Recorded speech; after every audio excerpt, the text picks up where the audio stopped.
Good afternoon.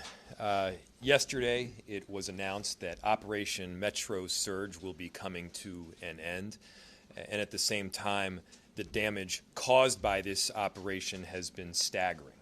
We knew from the very beginning that this was not about safety. It was not even about immigration. This was about stoking fear and ultimately chaos in the communities that we love. Our communities stood up in brilliant fashion. Neighbors stood up for neighbors. Groceries were dropped off for people that were otherwise afraid to go outside. We had people standing watch on a daycare. We had Minneapolis residents and well beyond saying that what is important right now is that we are united as a large family here in Minneapolis, and we're all a part of that family. Since it began in December of 2025, this unprecedented federal escalation has upended daily life. It has eroded trust and inflicted a whole lot of harm on the operation that we need to provide as a city. The whole world's been watching. Messages from across the country have reminded us that we're not alone. And the 2 times that I have left Minneapolis, what we have been met with is a whole lot of love. People are inspired by what is taking place in Minneapolis, and I got to tell you, I'm among those that are truly inspired by the residents that have stood up. But today we're here to talk about how destructive this operation has been to our city, but also how we plan to move forward. Our city team has had boots on the ground from the very beginning, and whether that's community service officers that have delivered food to families that are in need, or an emergency operations plan that has been executed from those early days in December, to a both preemptive and responsive legal team that has been stepping up to the plate, making sure that these unconstitutional infractions are not just noticed, but we have a legal response to them. And then, of course, as part of this emergency, we've also seen great damage. Our emergency management team, led by Director Sayer, has been doing very hard and deliberate work to calculate what these damages have been while those damages are simultaneously being inflicted. At least 76,000 people are in need of urgent relief and assistance. We've seen at least $203 million in economic impact in just January alone. We were seeing somewhere between $10 and $20 million worth of losses to small and local businesses per week. Small businesses have collectively lost more than $80 million in revenue. Hotel cancellations at this point will exceed $5 million, and more than 75,000 additional people are experiencing some form of food insecurity. Thousands of school-aged children are in need of support and services. This is not even an exhaustive list. There is much more. Far beyond that, far beyond that we'll ever have to comprehend. And it begs the question, was it worth it? Was this operation that has inflicted so much damage on our city that we can indeed calculate in real dollars, was it worth it? Was the chaos worth it? Was the fear worth it? Certainly, this operation did not improve safety, and it indeed decimated trust. But I know this city. Minneapolis does not let hardship define us. We define ourselves by how we rise and how we respond. Our focus must now be on moving forward and making sure that our neighbors, our businesses have our support. So we're going to do what we always have done. We're going to rebuild, we will restore trust, and we're going to move forward as a unified city. Just as Minneapolis responded when federal agents sowed chaos in our streets and disrupted daily life, what you will now see Minneapolis responding in unified fashion is we're going to step up for those small local businesses. We're going to make sure that we experience that big Minneapolis comeback in full. People from around the country have asked, what can we do to help? And the answer is, upon this Operation Metro Surge ending, come to Minneapolis. Support these local entrepreneurs. Support these immigrant-owned businesses that have added so greatly to the fabric of our communities and the fabric of these corridors. It's about the easiest ask that I could possibly make of you. Buy some incredible food. Stay at a hotel. Minneapolis is a tremendous city, one that I myself fell in love with and decided to start my life here. I am not unique. There are countless immigrants, and whether they're from Northern Virginia or Mexico or Europe, people have come to this city to start a life, and they love it. And so Minneapolis taxpayers should not be left to foot the bill of this situation that has been created by the federal government. And so we're calling on the federal government to fully step up, to provide direct financial assistance to our city, to stabilize our small businesses, and to help residents recover. Emergency response reimbursement for humanitarian assistance, infrastructure, public safety support, and then economic recovery funding. We're also asking the state of Minnesota to stand with us, to partner in securing resources, expediting relief, and ensuring we have the tools that are necessary to recover quickly. We know that Minneapolis is the economic engine of our entire state. For every $3 worth of tax revenue that Minneapolis raises, we get $1 back, and we are proud. We are proud to be that economic engine, and we are proud to help support the incredible smaller communities and towns and cities throughout our state. And at the same time, Minneapolis has experienced a great deal of duress over the last couple of months. As Minnesota, we now have the opportunity to stand together. By standing for Minneapolis, you are standing for our state. For those that are beyond Minnesota, by standing for Minneapolis, you're standing up for America. I'm going to now turn it over to Director Rachel Sayer of Emergency Management. And I just want to note, we have done a great deal of work since 2020. People have witnessed the arc of our story here locally. Following the murder of George Floyd, the subsequent unrest that we saw, we didn't just sit back on our hands. We did a whole lot of emergency preparation and work. We ran simulations. We conducted trainings, all culminating in a trip out to Emmitsburg, Maryland, where FEMA was headquartered for their simulations. And we practiced these scenarios, and this operation has been led by Director Sayer. I'm really proud of her and her team's work, and I think it sets an example for other cities to follow throughout the country. Director. Thank you, Mayor Frey. Operation Metro Surge has created what aid workers call a protection crisis, a human-driven, large-scale event marked by violence and human rights violations that affect individuals' freedom and rights to access basic services. And we know those impacts have not been felt equally across the city. The vast majority of incidents have occurred in neighborhoods with large immigrant and refugee populations, as well as American Indian, Black, and other communities of color. As is too often the case, those who were most vulnerable before Operation Metro Surge are the ones bearing the greatest burden today.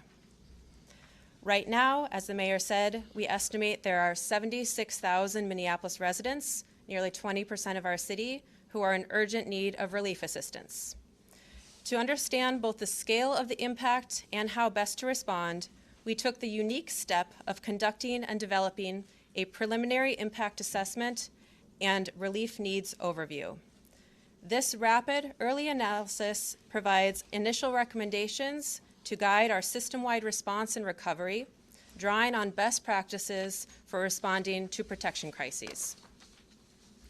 Those recommendations that we developed include securing state and federal funding for both immediate relief and long-term recovery, increasing philanthropic and non-governmental funding for organizations providing direct assistance, strengthening coordination among partners to accelerate access to foundation and emergency funds, strengthening supply and distribution systems to reach households who are unable to access centralized sites, supporting partner organizations with capacity building resources to meet increased demand, expanding mental health and psychosocial support models tailored to the communities most harmed, and most importantly, ending Metro surge so that our community's freedom to access basic services and needs is restored.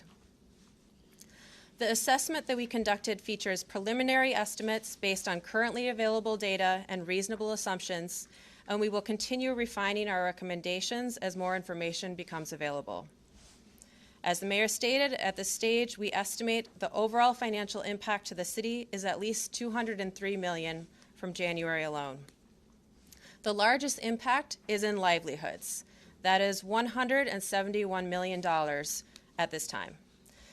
This includes household income losses estimated at $47 million per month as residents have been unable to or afraid to go to work. Small business losses as high as $81 million in January alone. $4.7 million in lost hotel revenue due to cancellations extending through summer, and a $37.9 million gap in construction valuation. This is the lowest January construction total in a decade. The second sector that we analyzed is housing, specific to rental assistance needs. Before Operation Metro Surge, there were 35,000 low-income renter households who were already struggling to afford rent in our city. The surge has dramatically intensified that instability. Lost household income since December 2025 has created an additional $15.7 million in monthly rental assistance needs. The third sector we assessed is food security. As families lose income, emergency food providers have seen significant increases in demand. The estimated weekly food cost to meet current food needs is $2.4 million, and we face growing gaps, especially as food prices continue to rise. Finally, one of the most critical needs in any protection crisis is mental health and psychosocial support. Operation Metro Surge has not only disrupted these services, but increased the demand for them. Providers have reported a 50% reduction in client contact as some residents have gone underground. An estimated at least 8,700 additional school-aged children now need services as a result of the Operation Metro Surge. The report also identifies additional needs, including immigrant legal services and health care access, many of which we have not yet been able to fully quantify. This assessment outlines both the scale of the impact and a roadmap for action. It includes an initial review of city expenditures, including operating costs and the growing financial strain of responding to this crisis, which my colleague will discuss in greater detail in a moment. So with all of this, I hope that many of you are wondering how to help, whether that is through donating or finding some other way to contribute to Minneapolis. First, visit our federal response page on our website, minneapolismn.gov/federal. There, you can find ideas about how and where to donate. We have listed just a few of the larger organizations, and it is by no means a full list. Donating monetarily to rapid response funds is one of the best ways to help people here. Rapid response funds go to mutual aid and other organizations who are immediately meeting the need on the ground for our neighbors and community members. If you're a national foundation and you can help financially, please reach out to us or to the Minnesota Council on Foundations or the Minnesota Council on Nonprofits. We are all available to discuss with you ways to help. As you look to donate, just a reminder to be aware of scams, and any time like this, you need to make sure you're donating to a legitimate organization. Just take extra care.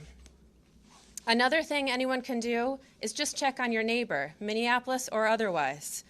Our assessment shows that here, it's as many as 1 in 5 people need help, but I'm confident that that is an undercount. I don't know anyone in our community who has not felt the impacts of this surge. And through it all, we've stood up together, we remain committed to each other, especially to our residents who have been disproportionately impacted. Our focus will be relief and recovery across Minneapolis while continuing to stand with and love our neighbors. I'll now turn it over to our city's Chief Operating Officer, Margaret Anderson Kelleher.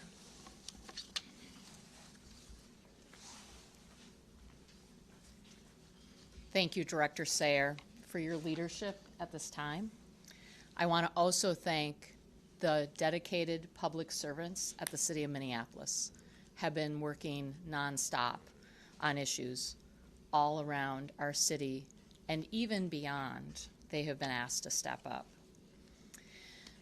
Director Sayer just presented to you some very stark numbers. They're stark, they're upsetting, they're heartbreaking to this city.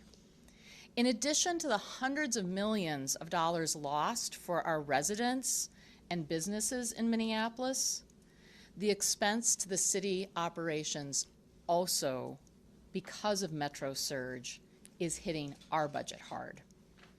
We are in the very first months of our budget this year, and in January alone, Operation Metro Surge has cost the city of Minneapolis an estimated $6 million. This $6 million includes extra staff time, adding to our payroll. This includes expenses for street cleanups. This includes costs for equipment needs. We are very optimistic that this surge is going to end soon, but if it continues for any longer, we know that that $6 million will double by March 1st, $12 million. We anticipate even further impacts from reduced revenues, reduced sales tax, which we will not know the numbers of until about April. So make no mistake, that is money that we needed to spend to take care of the city, to serve residents. And we are going to still do all of that service for our residents. But we're now facing a significant financial challenge. One that risks our ability to deliver our most important core services without further burdening the residents, homeowners, businesses, and renters of Minneapolis with increased property taxes. The city's very financial stability has been called into question because of the actions of our own federal government. That is why we need assistance, financial assistance, from both the federal government and the state government, our partners. The people of Minneapolis should not have to foot the bill for this crisis that was created by the federal government. We need to not only end the violent occupation, but we also need to have support in the recovery from this violent occupation. Obviously, incidents like this have countless cascading effects in many ways on so many people. And that includes our police officers. And with that, I'm going to turn it over to Assistant Chief Chris Gators with Minneapolis Police. Thank you. First, I'd like to state just that we're pleased with the announcement that the federal immigration operation Metro Surge has completed. The Minneapolis Police Department respects the role and the mission that the federal law enforcement partners and recognizes that their operation posture can have a direct impact on the local public safety dynamics here in the city of Minneapolis. As far as our hope and our officers, as this mission concludes, as far as the Metro Surge, it will assist us with our operations and as far as the demands associated with our officers. We'll be able to not necessarily respond to the unlawful assemblies that have taken place. The protest management will be a lot better now and manageable now with the resources we have within our own police department. And the related responses from our requests from our state, our county, and other local agencies outside of Minneapolis will also be reduced. And we can get back to our core values here within Minneapolis of serving our communities within Minneapolis and giving them the service that they have expected from us over the years. As far as our officers have worked tirelessly. These officers have taken days off, and those days off have been canceled. Our officers have canceled vacations, they've missed birthdays, they've missed anniversaries, and they've done this so they can serve our citizens here in Minneapolis. The one thing I will say about it is that I'm very proud, and Chief O'Hara is very proud of the fact that they have remained professional and they have shown great restraint when serving during these challenging circumstances. These officers, and along with our community members who are also very proud, we work here in Minneapolis together, community and police in the police department. And over the past several years, in a few months, it'll be 6 years, the police chief, Chief O'Hara, along with our mayor, along with our commissioner, Barnett, has put together strategies so we will make sure and certain that we are working together with our communities, and that's what we will continue to do, and that's what has gotten us to this part today of being able to serve our communities respectfully and making sure that we're treating them the way they want to be treated. Again, to our officers, again, to our communities, thank you so much for working with us over the years. We've developed strategies and programs that have been tested, and every time we are in a relationship, in our relationship with our communities, every time you're tested, you get stronger. Right. And by getting stronger, the next time something occurs, we will come out successfully. And I'm very proud of our citizens and our police department. And I just want to say thank you all for that. And we're much appreciated as a police department for you coming along with us on this very difficult journey. Mayor. Thank you so much, Chief. We are in the midst of a galvanizing event. As difficult and as traumatic as this has been, obviously our city has come together in a really beautiful way. It's been our community members, it's been our city officers and our enterprise more broadly. I just had a meeting moments ago with about 15 CEOs from throughout downtown Minneapolis and beyond, and they are also going to be a big part of this effort and this recovery. We're looking at having some form of galvanizing event where we're bringing people together from 1,000 different backgrounds to celebrate our great city, to bring people into Minneapolis from across the country. And this kind of event is not going to be unique. In fact, I think we're going to have a series of these put on by a number of different organizations that celebrate the kind of pride and the inspiration that has been exhibited during the hardest of times. With that, I'll open it to any questions you might have. Mayor, these are huge numbers you're talking about. Do you have confidence that you can get the aid you need from the state and the feds and not raise property taxes in the city? The total figure that we're talking about is $203 million. The direct impact to our city enterprise has been approximately $6 million. It's incumbent on us just to give people the reality of the damage that people in our city are experiencing. And look, I'm not too naive to think that we're going to go to the state and the federal legislatures and get the entire amount. That being said, we're going to be putting together a package through our intergovernmental relations team that we feel is both reasonable and can be met. And so we're going to be moving through those numbers in the near future. Is there enough money to do things at the city level? There's been the $1 million in rental assistance, the $5 million small business relief package proposed. Is there money to do city level relief like that, or given the $12 million number that we could be looking at? Is there no more discretionary relief? So the question is there discretionary money to do these additional packages that has been put together? The answer is no. There is not free money right now. Every dollar that is spent has an impact. There's no magic pot that we can tap that does not have an impact on property taxes or other essential city services. Money goes out the door, it means that we have to make some form of cut or drawback internally. So there are instances, and we felt this was the case with the emergency rental assistance, where it's necessary and it's worth it, where both we have the ability to provide some additional funds and there were cuts that could be made, and we had the ability to actually implement a program. That's another key part. There will be instances where it just doesn't make sense, and so we're going to be exploring each one issue by issue. Do you then support the $5 million being transferred from the Downtown Assets Fund to a small business fund that's being proposed? Yeah, we're still exploring that right now.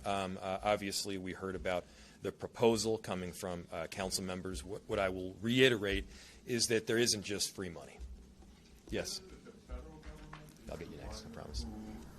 I mean, was behind, Operation Metro Surge, how optimistic or how willing do you think they would be to help with the cost of the recovery? Yeah, the question was, how willing do we believe the federal government will be to help with this recovery?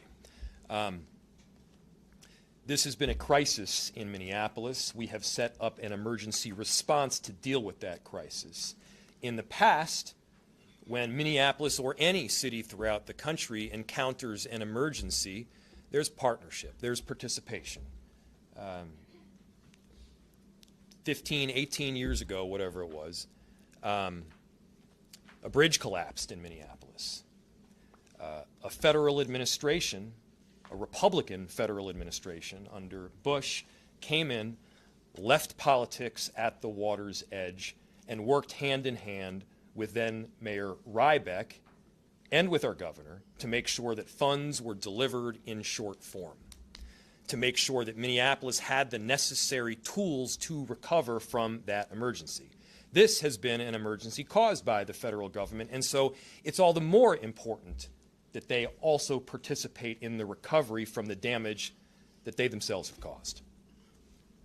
Does it look like, from everything city officials are saying, does it look like they're receiving that today? Yeah. So the question was, based on information that we have, does it look like they are receding yet today? We have not yet had the SITREP that would outline incidents that have taken place. Obviously, we were made aware by the border czar Homan that activity through Operation Metro Surge would continue in the coming days prior to the exit of the agents themselves. And we also know that ICE as an agency will continue to do work as they did in the past, but not at the same level, not with the same conduct that we saw through Operation Metro Surge. Assistant Chief, do we have an answer as to the drawdown or when the planes literally leave? We don't. We'll try to get you a better answer to that. No. Yes. Businesses and organizations that have been doing rent assistance, running mutual aid, at a great loss to their business finances. Will they be able to apply for any assistance, or how can, they ask for help from the city government? Well, that's a great question, and the mutual aid organizations that have been set up have done honorable, patriotic work to help people in need through this incredibly difficult time. There are funds, obviously, that are available. I can't speak for the criteria for applications for each one of them. There's $10 million that is going through the state in the form of forgivable loans. There's $1 million that we recently approved in the form of emergency rental assistance. And so, each one of those we're going to have to confront on a piece-by-piece basis. But thank you. You mentioned the state. I do. Trust. Could you talk about comments from Tom Homan that allude to a deal that may have been made with local leaders? How do you gain community trust with comments like that, and what's your response to that amid this drawdown? The position that I have had for months is exactly the position that we have as a city today. and that position is the following. We do not enforce federal immigration law, period. We do not cooperate with ICE or any agency around enforcement of federal immigration law, period. We do work with a number of different agencies to keep people safe in our city. And where the impetus, where the underlying issue is crime and safety, we've worked with many administrations, including the present one, to keep people safe. That has been my position, as you all have heard from the very beginning, and that position has not changed. So the notion that there was a deal is false. We'll do one more question. Hey, Mayor, you talked about the state assistance. Is that something maybe the city could set up, something like that, a fund for low-interest loans or forgivable loans? I'm sorry, can you repeat the question? You know, the state set up their $10 million loan program yesterday. It's got to be passed by the legislature. Could the city do something like that in Minneapolis? Practically speaking, yes. The question again is, where do the funds come from? Recognizing that in the last budget address, I also painted a pretty severe picture of what the budget looked like. And so again, there's not free money. I'll do one more. Could the assistant chief speak to the police morale right now? There's been questions raised by certain media outlets about how their morale is. I'm just wondering if you could speak to that. Yeah, let's get the assistant chief up here, but let me first start off. So the question was about police morale. The work that our officers have done over these last couple of months has been incredible. We have about 600 police officers in total. There were instances where really dangerous circumstances were taking place, and we maybe only had 30 officers on duty at those moments. Officers have canceled days off. They've missed birthdays.